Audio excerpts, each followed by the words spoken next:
des étudiantes en quatrième année à l'ESCG de Fès, option audit et contrôle de gestion. Nous tenons tout d'abord à remercier M. Elouani de nous avoir permis de se détacher de la manière classique d'apprentissage et d'acquisition du savoir. Et dans ce sens, nous avons tout le plaisir de vous faire part de notre présent travail qui porte sur la diversité culturelle. Through this video, we'll be discovering together how to define diversity broadly. Then, we're moving on discussing some of its benefits that might be enjoyed in a workplace. Dans le contexte d'internationalisation actuelle, les organisations sont de plus en plus confrontées à une main-d'œuvre diversifiée. La globalisation des marchés et le développement des échanges font que les organisations côtoient fréquemment des cultures différentes. En effet, la diversité peut être un atout comme elle peut constituer un frein. Dans la mesure où les comportements et les attitudes fondamentalement différents peuvent être à l'origine d'incompréhension, de difficultés relationnelles et par la suite de conflits au sein de l'entreprise. Être atout ou être frein, tout dépend des différents outils mis en œuvre pour gérer cette diversité. Alors, qu'est-ce qu'on entend parler par la diversité culturelle? Quels sont les critères qui permettent de faire cette différenciation et quels apports cette diversité peut avoir en matière de gestion des entreprises? Have you ever finished a puzzle with identical pieces? Of course not. The world we live in functions like a puzzle, in which we are all different, but together with our differences make a complete picture. Diversity is one thing we all have in common. Diversity of nationality, of background, of profession, and all other diversity that reaches us from day to day. We are all different and unique, and we complement each other in our differences. These differences are a great richness and act as a motor of progress and innovation. La diversité est une notion qui se réfère à la différence, la divergence, l'abondance de choses distinctes et à la variété. Il s'inscrit dans une logique qui considère qu'il existe d'autres manières de penser, d'exister et de travailler autre que la manière anthropocentrée ou ratiocentrée. Et si la réalité de diversité n'est pas binaire, mais du coup du respect et d'acceptation des différences, du dialogue et de la recherche de valeurs communes pour sortir du monologisme qui caractérise la société. There should be no borders or walls between us based on our differences. It is proven that societies that accept and respect the differences of their people are more prosperous and progressive. Nevertheless, during history, there were periods where differences were perceived as a threat and people were discriminated based on this. However, it is very rare that a person lives for his entire life in one country. The desire of meeting new people, new culture, new way of thinking is often there. Le terme diversité culturelle a été d'abord utilisé en référence à la diversité d'un système culturel donné pour désigner la multiplicité des sous-cultures et des sous-populations. Ensuite, ce terme a été utilisé dans le cadre de métissage social pour décrire la cohabitation de ces différents systèmes culturels, ou du moins l'existence de ces derniers. Diversity is a driver of innovation. Making the best use of our differences is beneficial for making our business progress. The more our brains are different and the more of them there is, the bigger chance are for coming up with innovative solutions to our problems. Diversity within boards and among employees, it is proven to be beneficial for economic progress. These diverse companies outperform the overall market. It is a kind of success. Every individual has some knowledge that is in itself incomplete, and when they work together, they complement their knowledges, and with joint effort, they find best solutions to problems. Il importe de présenter les différents critères sur lesquels on se base pour différencier une culture d'une autre. Commençons tout d'abord par la notion du temps. La notion du temps, tout comme celle de l'espace, dépend de la culture. En effet, pour des pays monochrons comme les États-Unis, le temps est une ressource qu'on ne gaspille pas. Alors pour des pays polychrons comme les pays africains, le temps n'est pas une donnée fixe. Il se dilate en fonction des individus concernés. Deuxième critère est celui de management ou de mode de management et de raisonnement. Il existe au sein de l'entreprise deux modes de raisonnement qui sont opposés. Le raisonnement inductif et le raisonnement déductif. Commençons tout d'abord par le premier. Il consiste à passer du particulier au général, de l'observation des faits à une conséquence. Ce mode de raisonnement, on le trouve surtout chez les anglo-saxons. Et concernant le second type, Ça consiste à passer du général au particulier, c'est-à-dire du principe à la conséquence. Ce mode de pensée, on le trouve chez les Français. Troisième critère est celui de féminité-masculinité. Ces dimensions se réfèrent au rôle respectif des deux sexes dans une culture. En effet, pour les sociétés masculines sont marquées par des valeurs traditionnelles masculines, à savoir la domination, la compétition, l'assurance.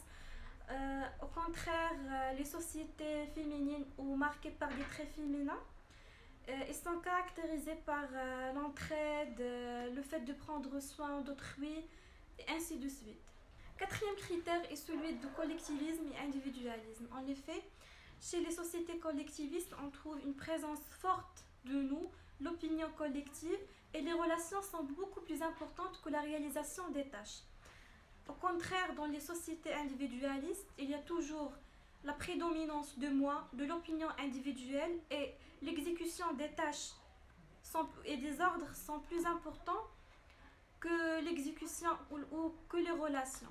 Il existe d'autres facteurs, à savoir la distance hiérarchique, la religion et l'aversion au risque. Diversity isn't just an inclusion fact, it has a tangible and direct effects. Companies with greater workplace diversity outperform their competitors and achieve higher profits. Diversity in workplace ensures a variety of different perspectives, since it means that all employees have got different characteristics and backgrounds. They are also more likely to have a variety of skills and experiences. Diversity in workplace increases creativity. When you put together people who see the same thing in different ways, you're more likely to get a melting pot of fresh new ideas, thus improving the creativity of your workplace. Also, companies with higher workplace diversity solve problems faster. Bringing a diverse proposition or suggestion to the table would make best solution appearing sooner, leading to faster problem solving. Moreover, workplace diversity leads to better decision-making results.